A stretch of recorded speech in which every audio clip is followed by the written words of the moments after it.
नमस्कार। आगुर तो बहुत कथा कही सब शुणी थे। एपटे धनिया चाष विषय कहबी।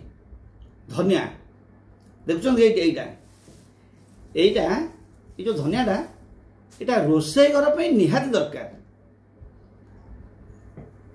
जदि रोषे धनिया पत्रटा न पड़ी जान स्वाद पूरा अधूरा, स्वाद लगे ना। धनिया केमी चाष करेंगे ना, आग जो पटाटी की प्रस्तुत करेंगे ताको खुसेबे।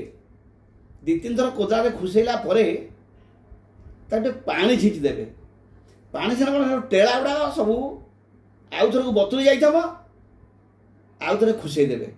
माटी पूरा धूली भाया हो। धनिया लगे पूर्व अंततः 5-6 थर खुसेवा दरकार। तापर धनिया आने भल मंजी देखिए एमती मंजी आने एमती मंजी आने अल्प समय खरा देदेवे। 2-3 घंटा खंडे खरा देला ताकू गोटे समान जगह रखी माने रगड़ी देवे, फाड़ हो। फाड़ है ताकू 8 घंटार ऊर्ध्व पानी पकेबे। गोटा राति पकईदे भी चलो, किसी ना सन्ध्या पकईदे सका काढ़ीदे। काढ़ी खत माटी गोड़े गोटे कपड़ा बांधिदेवे।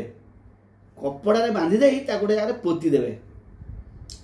सियाड़े बिल कर तार प्रस्तुति चलती 7-8 दिन बेलू सब गजा हो। धनिया सब गजा बाहरी जाइए। गजा बाहर छोट छोट पटाली करेंगे। पटाली एमती देख एम सब पटाली हम देखले कि ये टिकी टिकी पटाली हम। ये पटाली धनिया सब धाड़ी धारिकी लगे। धाड़ी धाड़ी मझे जगह फांका रखिए। कहीं ना धनियाटा बहुत सरू गछ। तापर ये जो पटाली करेंगे, पटाली 10-15 धाड़ी करेंगे। एपटे 10-15 धाड़ी एमती पटाली करेंगे। पटाली कलापर मझे पानी चलेबे।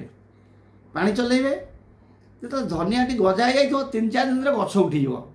गछ उठला ये जो धाड़ी देखिए, ये धाड़ी सब बुणी देगी धाड़ी घोड़े देवे। ये जो नेड़ीगार देखो सब धाड़ी करदेव, घोड़े देव। घोड़े देला किसी दिन गछ उठी। गछ उठला ये जो मझी गुड़ाक देखुच, मझी गुड़ाक प्रति 8-10 दिन थर लगे दारे मारे। दा मारिदेले माटीटा हाल्का रहा। हाल्का रहा धनिया खूब सुंदर गछ हम। आ जो सेमती बुणीदेव घास उठी। घास धनियाटा भल हो पार ना। देखुं कि से धाड़ी है धनिया लगी केते बढ़िया गछ हो। देखुच कि केते बढ़िया गछ सब अच्छी धाड़ी कर गछ गला गछ सुंदर हम। रही नमस्कार।